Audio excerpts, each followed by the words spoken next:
ibaratnya ya, insulin ini tuh mau membuka pintu tapi nggak dibukakan, jadi ngetok pintu ini ke dalam selnya ya, permisi gitu ya, gitu. Assalamualaikum gitu ya, Dok. Gitu, mau cuma diintip aja di jendela gitu maksudnya.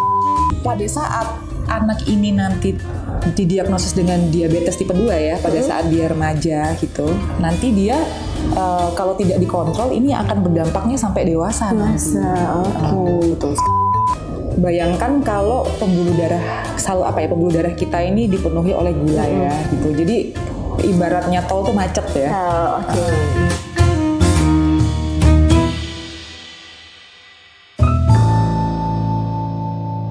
Assalamualaikum warahmatullahi wabarakatuh. Selamat datang di Podnakes, podcast anak kesehatan X Podo Sehat, podcast Sudono seputar kesehatan. Kali ini bersama saya Amanda Safira. Di sini saya nggak sendirian, saya sudah ditemani oleh Dokter Melati, spesialis anak. Halo, apa kabar dokter? Kabar baik. Alhamdulillah. Dokter, kesibukannya akhir-akhir ini apa saja? Alhamdulillah saya sibuk kerja. Pasti ya dok. Pasti dari hari Senin sampai Jumat. Jadi kalau mau ketemu saya bisa Selasa di Poli depan ya, Sudono. Senin sampai Jumatnya di mana dokter? Tambahan? Senin sampai Jumatnya bisa di Poli Merpati. Kalau misalnya weekend promosi dokter, benar biar makin rame nih ke Dokter Melati. Betul sekali.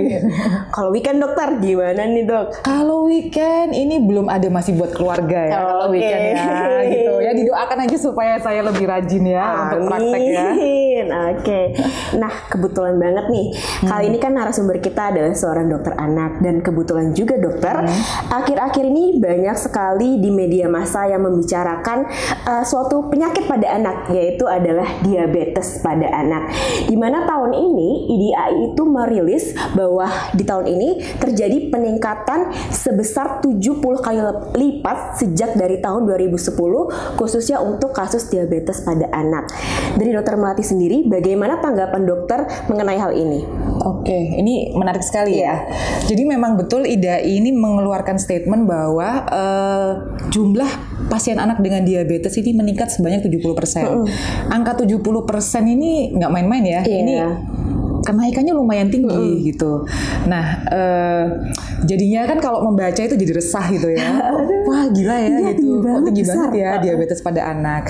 Tapi satu hal yang perlu diketahui adalah diabetes itu ada 2 tipe. Oh, 2 tipe ya dok? Betul. Dan orang tua itu harus tahu bahwa 2 tipe ini sangat berbeda. Gitu. Jadi kembali ke definisi diabetes. Jadi diabetes itu terjadi kenapa? Karena ketidakmampuan hormon insulin ya. Hormon insulin untuk melakukan tugasnya dalam mengontrol kadar gula darah secara optimal gitu. Jadi penyebabnya apa?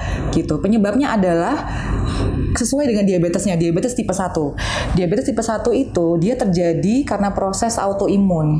Autoimun itu apa? Autoimun itu adalah proses di mana kita ini kan punya sistem imun ya di dalam badan. Jadi sistem imunnya itu seperti error.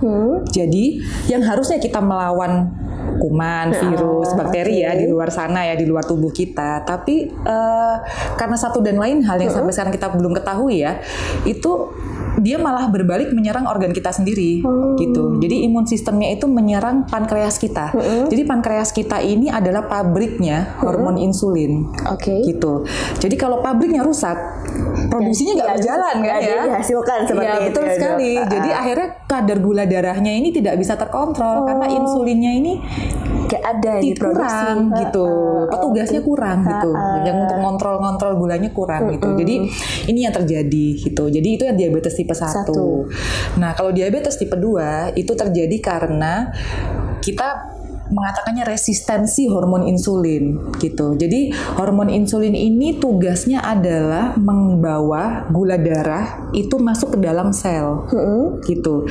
Jadi kalau terjadi resistensi, ibaratnya ya insulin ini tuh mau membuka pintu tapi nggak dibukakan, jadi ngetok pintu ini ke dalam selnya ya, permisi gitu ya gitu. Assalamualaikum gitu ya dok. Gitu, mau cuma diintip aja di jendela gitu maksudnya, nggak boleh masuk gitu.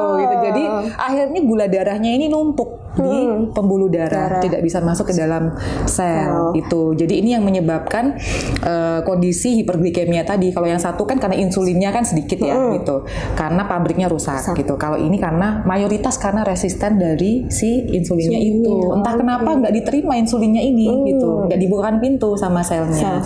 Itu. Jadi dua hal itu yang harus diketahui gitu. Terkait diabetes ada tipe 1 dan tipe 2. Betul sekali. Gitu ya, Dok. Di anak itu yang paling banyak sebetulnya tipe 1. Oh, bukan yang tipe 2, Dok? Bukan yang tipe 2 gitu. Jadi apa namanya, orang-orang sering ini ya, apa namanya, berpikir oh diabetes itu sama kayak yang di dewasa ya. Iya kan banyak nih, kira-kira sama nggak sih diabetes sama orang dewasa? Ya gitu, iya nih bapaknya juga diabetes gitu ya biasanya. Cuman kita harus memilah dulu ya gitu. Kalau di dewasa itu lebih banyak ditemukan adalah yang tipe 2. Yang dia insulinnya nggak dibukain pintu masuk. Iya, itu lebih banyak itu karena apa namanya, lifestyle-nya yang kurang bagus itu. Dan biasanya memang kenanya memang di usia-usia yang agak lebih ini ya, matang ya. Kita bilang bukan tua ya, matang gitu. Itu dia. Kalau di anak itu lebih banyak yang tipe 1. Jadi proses autoimunnya yang lebih banyak gitu. Nah, kalau yang tipe 2 apakah nggak ada, Dok? Ada. Tetap ada, Dok. Ada memang yang tipe 2. Terutama dengan gaya lifestyle-nya anak zaman sekarang ya gitu. Jadi anak zaman sekarang itu kan suka jajan. Iya, gampang banget ya. Tinggal buka HP langsung ada depan rumah. Betul sekali gitu. Jadi apa ya, zaman sekarang itu orang itu lebih apa ya, buka usaha itu mungkin lebih gampang ya kalau saya lihat ya. Kalau dibandingkan zaman dulu tuh sekarang itu orang buka usaha itu lebih gampang. Jadi banyak yang buka usaha minuman viral apa segala macam itu ya. Gitu. Terus mungkin anak zaman sekarang itu apa namanya ya, lebih ke gadget ya. Jadi lebih banyak di rumah, tidak bergerak gitu ya. Jadi pada akhirnya mereka banyak yang overweight sampai obesitas. Nah, anak-anak yang di dalam kelompok ini itu mereka sangat beresiko untuk terjadi diabetes tipe 2. Tipe 2. Itu. Jadi kalau ditanya apakah apa namanya, jumlahnya meningkat, jumlahnya meningkat memang itu. Dan ini harus hati-hati, kenapa? Karena pada saat anak ini nanti didiagnosis dengan diabetes tipe 2 ya, pada saat dia remaja gitu, nanti dia kalau tidak dikontrol ini akan berdampaknya sampai dewasa nanti. Betul sekali itu. Tadi kan kita udah membahas mengenai pengertian kalau misalnya ternyata diabetes pada anak itu agak berbeda dengan orang dewasa, dan juga ternyata diabetes itu ada 2 tipe. Ada yang tipe 1 sama tipe 2. Kalau yang tipe 1 berpengaruh sama genetik, tipe 2 berkaitan sama lifestyle. Nah, sebenarnya selain hubungan dengan genetik dan juga lifestyle, ada nggak sih, Dok, faktor-faktor di luar itu yang bisa mempengaruhi seseorang itu terkena diabetes, terutama pada anak? Kalau pada anak ya sejauh ini masih 2 itu ya, gitu. Jadi itu yang masih kita dalami, tipe-tipe diabetes yang paling sering 2 itu. Jadi sejauh ini kita fokus sama 2 itu, gitu. Dan yang 2 itu saat ini kita ada tata laksananya. Gitu. Jadi yang tipe 1 itu karena kan kita kalau ditanya, Dok, yang tipe 1 bisa dicegah nggak? Iya. Biasanya kan gitu ya. Kan gitu. Karena genetik ya, Dok. Kira-kira bisa nggak gitu? Jadi yang tipe 1 itu memang sampai sekarang itu masih belum tahu ya penyebabnya itu apa. Jadi pada saat datang sudah dengan kondisi hiperglikemia pada anak yang mungkin tadinya itu baik-baik saja gitu. Terkadang munculnya itu bisa dari dia lahir. Gitu. Jadi apa namanya, pada saat dia baru lahir, terus kemudian anaknya sesak, pada saat kita cek ternyata gula darahnya tinggi sekali, gitu. Terus kemudian kita telusuri, oh kadar insulinnya rendah sekali. Terus kita cek marker-marker yang ke arah diabetes tipe 1 ternyata ada, dan memang kerusakannya sudah terjadi dari lahir. Ada juga yang kita temukan itu sudah agak besar, gitu. Jadi untuk penyebabnya itu kita masih belum tahu, ya, betul gitu. Jadi tapi nggak ada salahnya kita lakukan hidup sehat sejak dini, ya kan? Gitu. Jadi kan nggak menyakiti juga ya kalau kita terapkan hidup sehat sejak dini. Gitu. Tapi bukan berarti dari bayi makan sayur aja ya, enggak ya, ibu-ibu gitu ya, Dok. Nanti anaknya stunting semua dikasih sayur demi hidup sehat. Jadi vegan semua nih, Dok. Enggak ya, jadi konsultasi dulu ya sama dokter anaknya ya, gitu. Maksudnya itu hidup sehat usia tertentu itu ada ya, gitu. Gitu. Jadi kita ada target-targetnya gitu. Ada panduan-panduannya ya, betul harus sekali. yang tercapai gitu. Ya, cuman yang harus hati-hati itu pada saat yang remaja ya. Biasanya kan diabetes tipe 2 itu kan menyerangnya anak-anak remaja yang sudah lebih bebas untuk jajan ya biasanya. Ada uang jajan sendiri. Biasanya gitu. Terus mereka kan bisa pilih di luar tuh makan apa. Nah, pada saat di luar kan orang tua tidak mengontrol. Benar. Gitu makanya. Jadi nah, ini yang harus mungkin harus diajarkan ya. Mulai diinfokan gitu. Kalau makan itu harus diatur gitu. Misalnya seperti itu. Jangan terlalu banyak gula. Dan yang lebih penting lagi ini harus mengenali tanda-tanda diabetes ini gitu. Nah, ini untuk orang tua ini yang bingung gimana ya dok ya, cara taunya nih kalau anak ini sudah kena diabetes gitu ya gitu. Jadi diabetes kan memang ada 2 ya, tipe 1 dan tipe 2. Tapi gejalanya sama. Oh, sama. Jadi agak sulit ya dok membedakan antara yang tipe 1 sama tipe 2 dari gejalanya aja. Dari gejalanya aja kita agak sulit sebetulnya.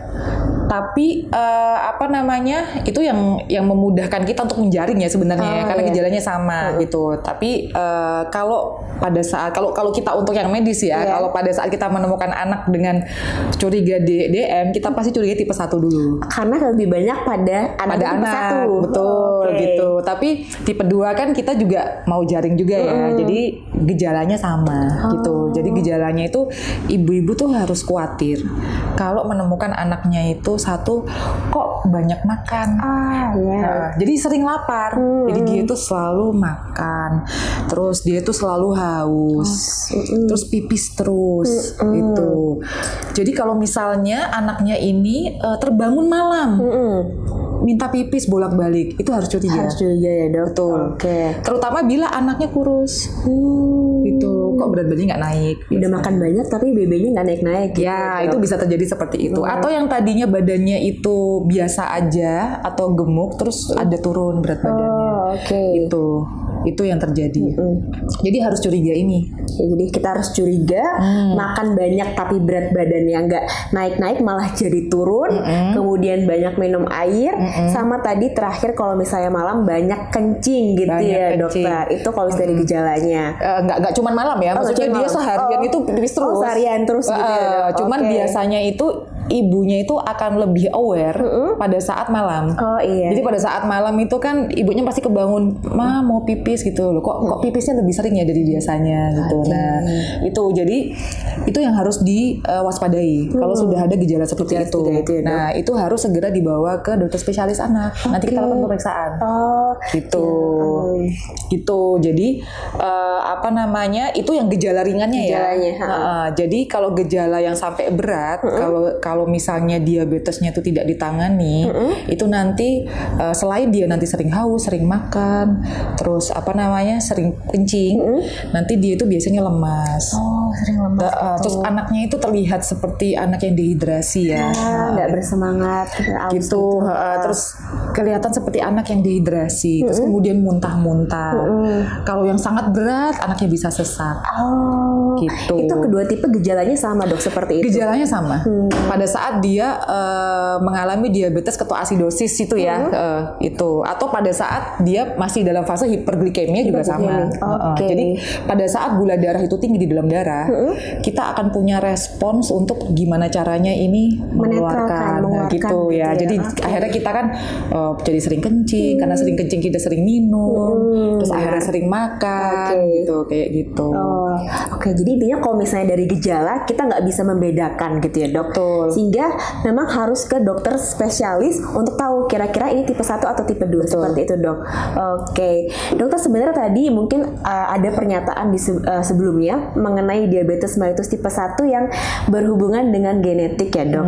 Nah sebenarnya berhubungan dengan genetik ini itu apakah memang sudah ada dari awal dari pembentukan anak itu di dalam kandungan atau seperti apa? Atau mungkin sebenarnya genetiknya ini berubah gara-gara pola hidup ibunya saat hamil itu yang mempengaruhi nantinya anaknya menjadi diabetes. Itu seperti apa, Dok? Oke, jadi gini, diabetes tipe 1 kan sampai sekarang masih belum tahu ya yang menyebabkan tuh apa. Jadi kalau misalnya dia sudah ada dari dalam lahir kandungan ya, berarti kan memang dari genetiknya dia itu memang sistem imunnya dia itu error ya. Jadi dia yang menghancurkan si pankreasnya. Terus ada lagi kasus yang dia itu waktu lahir sampai umur tertentu itu dia sehat. Terus tiba-tiba kok ada gejala seperti itu. Nah, ini banyak sekali sih yang dicurigai ya ke arah situ. Jadi mungkin ada jadi dia mungkin sudah ada genetiknya baru teraktivasi pada umur segitu gitu. Atau ada sesuatu hal yang mencetuskan si anak ini tiba-tiba error gitu sistem imunnya gitu. Jadi itu masih macam-macam sih. Mungkin ada pernah terinfeksi apa, virus tertentu atau apa gitu itu yang kita masih belum tahu. Gitu. Jadi masih menerka-nerka ya, Dok, penyebabnya apa gitu ya. Ya, jadi penyebabnya karena belum tahu. Jadi kita tidak bisa mengatakan bahwa ini pencegahannya itu seperti ini. Kita belum bisa gitu. Jadi kita belum bisa bilang kepada ibu hamil jangan seperti ini supaya anaknya nggak DMT tipe 1 gitu. Karena memang akarnya itu belum ketemu seperti itu ya, Dok. Nah, betul sekali. Jadi sampai sekarang sih belum tahu ya penyebabnya gitu. Nah, tadi kan kita membahas lagi tentang DM tipe 1, DM tipe 2. Kira-kira dampak ke anaknya itu apakah sama-sama sama gitu, dokter? Buruk banget pada anaknya atau mungkin antara DM tipe 1 dan DM tipe 2 itu punya dampak yang berbeda? Kalau misalnya itu sudah menjadi komplikasi kalau kita sering berbicara. Kalau DM tipe 1 dan DM tipe 2 ini karena sama ya gejalanya itu, jadi dampaknya pun sama. Jadi kalau tidak terkontrol gula darahnya, itu resikonya dia akan jangka panjangnya akan terjadi kerusakan organ. Gitu. Jadi bayangkan kalau pembuluh darah pembuluh darah kita ini dipenuhi oleh gula ya gitu. Jadi ibaratnya tol tuh macet ya. Jalan tuh macet gitu ya. Jadi otomatis kan jadi terhambat ya segala macam aktivitas. Bisa lancar gitu. jalannya. Lancar gitu. Yang harusnya tadinya tuh bisa organ-organ itu dapat nutrisi, dapat oksigen dengan bagus gitu. Ternyata ini tidak optimal gitu. Jadi pada akhirnya tuh nanti kalau tidak dikontrol, itu nanti akan ada kerusakan organ, kerusakan ginjal, terus kerusakan di jantungnya, terus kerusakan di otaknya segala macam gitu. Seperti itu. Jadi sekali udah terkena diabetes, kalau misalnya nggak dikontrol bakal kayak gitu ya, Dok, komplikasinya, efek buruk bagi tubuhnya. Nah, untuk pengobatannya, Dok, apakah karena intinya kan mereka beda, penyebabnya beda, tapi untuk ke sananya sama kan, Dok? Nah, apakah sama sampai pengobatan atau berbeda juga nih, Dok, untuk mengobatinya? Benar, ini pertanyaan bagus. Jadi tipenya beda, penyebabnya beda, gitu. Jadi pengobatannya beda, gitu. Dan yang sering ditanyakan oleh ibu-ibu itu adalah, Dok, bisa sembuh nggak? Iya, itu ya mungkin ya. Semua orang pengen tahu bisa sembuh. Iya, gitu. Jadi ya nggak ada yang pengen sakit ya, gitu. Tapi pertanyaannya ibu selalu gini, Dok, ini bisa sembuh nggak diabetes? Saya selalu bilang bisa dikontrol. Kalau sembuh tidak, gitu. Jadi di diabetes tipe 1 kan memang ada error ya dari gen ya, secara gennya itu ya, error sistem imun segala macam gitu. Jadi yang seperti ini biasanya tidak reversible gitu, dan sifatnya mungkin malah progresif ya kerusakannya gitu. Jadi terapinya ya kalau diabetes tipe 1 berarti dia harus pakai insulin. Insulin yang disuntikan seumur hidup gitu. Jadi tapi memang serem ya vonisnya, lu harus pakai obat seumur hidup, Dok. Gimana? Apakah nggak bahaya? Biasanya kan gitu ya. Ini banyak nih pertanyaan ibu-ibu nih biasanya. Dok, ini kan pakai obat seumur hidup ya. Ini gimana nih nanti ginjalnya biasanya? Obatnya nanti rusak nggak ini organ-organnya? Biasanya kan gitu ya. Gitu. Nggak usah khawatir. Kita kan konsepnya adalah diabetes tipe 1 itu adalah kekurangan hormon insulin. Jadi kita cuman menggantikan yang tidak ada. Cuman menambahkan saja gitu. Iya, menggantikan kehilangannya. Iya gitu. Kita kan nggak punya. Ya kamu saya kasih nih gitu. Jadi yang kita berikan itu ya hormon insulin gitu. Asalkan kadarnya sesuai. Insya Allah tidak jadi masalah gitu. Jadi tetap ya, asalkan gini, insulin itu dalam segi obat itu kan dia sebenarnya masuknya terapi pengganti ya, apa namanya hormon kan, sebenarnya hormon yang kita gantikan aja ya. Jadi yang kita kontrol apa? Yang kita kontrol adalah apakah dengan dosis yang kita berikan itu gula darahnya optimal gitu. Jadi organ kita pankreas ini tuh bagus sekali ya. Jadi dia itu sudah bisa punya siklus sendiri. Jadi kalau malam itu dia keluarkan insulin tuh sebanyak ini gitu. Nanti pada saat gitu. Pagi itu sebanyak ini gitu. Pada saat sudah ada polanya. Pada saat kita beraktivitas itu nanti dia muncul sebanyak ini kadar insulinnya dia keluarkan. Pada saat kita makan insulinnya beda lagi kadarnya seperti itu. Nah, jadi gimana caranya kita itu memberikan insulin ini hampir menyamai dengan pola normalnya si hormon insulin ini yang dikeluarkan oleh pankreas itu gitu. Jadi gak usah khawatir, asalkan sering kontrol dan komunikasi dengan dokter spesialis anaknya, insya Allah bisa sama-sama itu untuk menangani diabetes tipe 1 ini. Oke, itu kalau diabetes tipe 1. Ya, kalau diabetes tipe 2 gimana nih dok? Apakah sama kita menggantikan yang hilang atau gimana? Nah, diabetes tipe 2 ini sistemnya adalah kita meningkatkan sensitivitas si insulin ini terhadap ini ya, pintu masuk selnya ya, supaya gulanya itu bisa masuk. Caranya gimana? Caranya adalah kalau anaknya misalnya obesitas ya, kita pandu supaya dia kembali ke berat badan idealnya. Gitu. Nah, ini harus benar-benar apa ya? Harus benar-benar harus ada kerjasama yang bagus ya antara ahli gizi, orang tua dan dokter spesialis anak gitu ya. Karena anak ini masih dalam masa pertumbuhan. Jadi tidak boleh juga yang diet ketat yang tidak benar gitu ya. Gitu. Jadi harus dalam pengawasan. Jadi yang pertama itu kalau diabetes tipe 2 dia harus ada pengubahan pola hidup. Harus kita perbaiki mana yang tidak sesuai gitu. Itu yang pertama. Kalau itu masih belum optimal, biasanya kita tambahkan obat-obatan gitu. Tapi obat-obatan ini apakah sifatnya vonis umur hidup dong gitu ya. Jadi kita tergantung ya apakah anak ini nanti masih butuh obat secara jangka panjang atau anak ini cuma butuh beberapa bulan, beberapa saat sampai dia bisa kembali mengontrol gula darahnya sendiri dengan mandiri gitu ya. Maksudnya insulinnya bisa bekerja dengan baik gitu. Jadi benar-benar sangat berbeda gitu. Apakah diabetes tipe 2 tidak diterapi dengan insulin? Ada yang diterapi dengan insulin, ada yang tidak gitu. Jadi tidak selalu seperti itu. Oke. Jadi intinya kalau misalnya diabetes tipe 2 itu bisa diobati dengan obat-obatan, nggak perlu disuntik, dan langkah pertamanya itu pengobatannya itu bukan minum obat seperti itu ya dokter? Tergantung. Jadi jangan lupa ini ya, konsul ke dokter anaknya ya, jangan diobati sendiri ya. Harus konsul ke dokter anak ya. Oke dokter, mungkin di sini ada intermezzo dulu nih mau lewat. Kita lanjut ke part 2 nantinya. Oke, dokter, tadi kita udah membahas mengenai pengobatan DM yang tipe 2. Tadi dokter menyebutkan bahwa sebenarnya awal itu bisa tanpa obat ya dok, dengan perubahan gaya hidup. Itu sebenarnya gimana dok? Jadi gini, kita harus evaluasi dulu ya. Kira-kira itu apakah ini bisa diperbaiki dengan perubahan gaya hidup. Kalau misalnya bisa, ya nggak apa-apa. Jadi perubahan gaya hidup sudah cukup membuat kontrol gula darahnya normal, ya kita stay di situ gitu.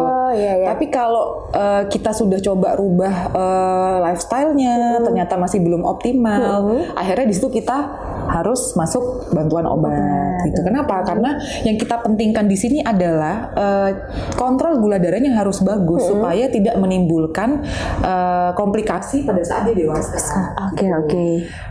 Dan pentingnya juga ya ini yang perlu saya infokan pesan ya kayak Oke. gitu ya. Kenapa harus penting sekali kita harus mendeteksi penyakit ini dari sejak anak-anak atau remaja ya gitu. Karena banyak sekali yang mungkin sebenarnya dia sudah ada diabetes ya, diabetes tipe 2 nih ya, yang biasanya menyerang remaja ya. Nah, banyak yang mungkin tidak terlalu aware ya gitu, dan akhirnya baru diketahuinya setelah umur 20 tahun. Oh, jadi dikiranya itu baru kena diabetes saat usia 20 plus itu ya, pada Dok? saat sudah dewasa gitu.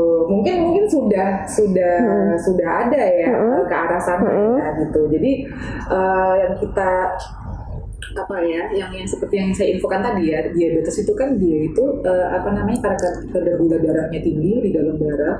Kalau kita biarkan itu terus-terusan, akhirnya akan membuat kerusakan pada organ lain.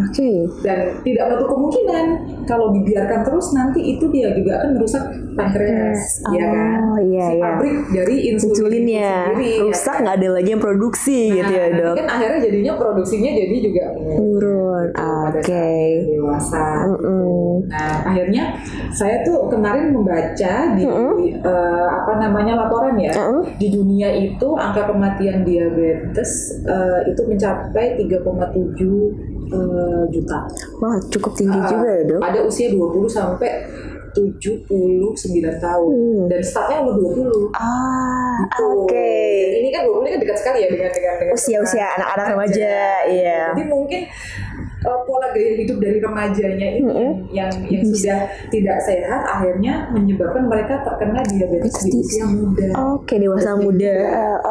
Ini yang penting sekali. Jadi dideteksi sejak awal itu sangat penting untuk mencegah supaya anak-anak kita ini nantinya usianya panjang dan produktivitasnya bisa optimal. Kualitas hidupnya bisa bagus, meningkat seperti itu ya, Dok. Itu pentingnya ya, dideteksi secara dini dan segera diobati, segera dilakukan penanganan. Baik itu yang diabetes tipe 1 maupun diabetes tipe 2. Gitu. Jadi intinya kalau misalnya diabetes yang tipe 2 bisa bisa dikontrol tanpa obat seperti itu ya, Dok? Ada kemungkinan. Ada kemungkinan ya. Masih ada kemungkinan. Tapi kalau yang diabetes tipe 1 harus dengan obat, harus dengan insulin, nggak bisa lepas insulin. Gitu ya, Dok. Karena tadi kuncinya adalah pabriknya. Jadi karena pabriknya yang mengalami kerusakan, kita harus supply terus. Tadi dokter menyebutkan kalau misalnya harus diketahui sedini mungkin. Apakah ada hal-hal yang mungkin di sini pendengar kita atau yang nonton ini bisa tahu nih, kira-kira kapan sih saya harus membawa anak saya ke dokter kalau misalnya saya curiga dia itu diabetes? Itu apa aja, Dok? Siap. Balik lagi ke yang gejala tadi ya.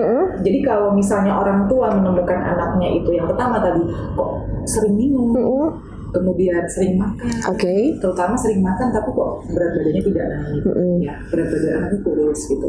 Terus kemudian sering kencing, nah itu atau pada anak yang berat badannya itu obesitas, juga itu. Jadi tidak hanya yang kurus ya tadi, yang berat badannya besar juga. Mungkin ada baiknya dibawa ke dokter spesialis anak untuk dilakukan pemeriksaan, gitu. Jadi kita sejak dini jadi sudah tahu. Ini apakah kondisinya ini anak saya ini diabetes atau enggak gitu ya. Biar bisa dikenali sedini mungkin dan diobati sedini mungkin gitu ya, Dok. Sedini mungkin. Sebenarnya di awal tadi kita sudah membahas juga sih, Dok ya, apa aja yang bisa menyebabkan diabetes dan cara pencegahannya. Mungkin ini biar lebih di bold, biar orang-orang lebih mengingat lagi. Mungkin dokter bisa mengulang apa aja sih cara pencegahan biar gak terkena diabetes pada anak ini. Jadi untuk diabetes tipe 1 ini memang kita belum tahu penyebabnya. Jadi ini kita belum bisa mengatakan bahwa ini bisa dicegah ya, gitu. Jadi ini terkadang juga datang pada anak yang tadinya itu tidak ada masalah. Kemudian muncullah ini sakit diabetes tipe 1, gitu. Nah, tapi diabetes tipe 2 ini kita bisa cegah dengan cara pola hidup yang dari sejak masa ini ya masa anak-anak ya. Tapi dengan catatan sesuai dengan usia. Konsultasi dulu dengan dokter spesialis anak, benar. Jangan langsung dibatasin makanannya terus disuruh dia pegang. Aduh, berbahaya ya dok. Jadi ini harus konsultasi dengan ahlinya ya. Gitu. Oke, dokter. Tapi tidak ada salahnya dengan hidup sehat ini ya mungkin kita bisa merawat ya, pankreas kita supaya lebih bagus. Oke, benar sekali. Jadi baik untuk tipe 1, tipe 2 tetap saya sarankan pola hidup yang sehat. Oke, dokter, tadi kita sudah membahas lengkap ya. Mulai dari apa itu diabetes, kemudian ternyata diabetes ada 2, ada yang tipe 1, ada yang tipe 2. Kita udah kupas nih, mulai dari penyebabnya, gimana bisa jadi diabetes, ciri-cirinya apa saja, bahkan sampai pengobatannya sudah kita bahas. Mungkin dari Dokter Melati ada closing statement yang mau disampaikan? Oke, jadi pada saat anak-anak itu didiagnosis sebagai diabetes, rasanya itu orang tua selalu menganggap ini vonis ya, gitu. Apalagi kalau dikatakan tidak bisa sembuh, tapi nggak usah khawatir, bisa dikontrol. Anak dengan diabetes yang kontrol gulanya baik, dia akan tumbuh dewasa seperti anak pada umumnya, bisa beraktivitas, bisa menikah, bisa punya anak, bisa hidup seperti orang lain gitu ya dok. Bisa, gitu. Jadi asalkan harus kerjasama yang baik antara dokter spesialis anaknya, kerjasama dengan orang tuanya, dengan ahli gizi dan lain-lain. Jangan patah semangat ya. Harus tetap semangat begitu ya dokter. Terima kasih banyak Dokter Melati sudah mau meluangkan waktunya hadir di sini bersama Podnakes dan juga Podo Sehat. Semoga pembicaraan kita hari ini tuh bisa memberikan banyak informasi, banyak wawasan lagi bagi para ibu-ibu dan anak-anak di luar sana, sehingga nanti anak-anak Indonesia gak banyak lah yang kena diabetes seperti itu ya dokter. Amin. Terima kasih banyak dan sampai jumpa kembali di Podnakes dan juga Podo Sehat. Wassalamualaikum warahmatullahi wabarakatuh.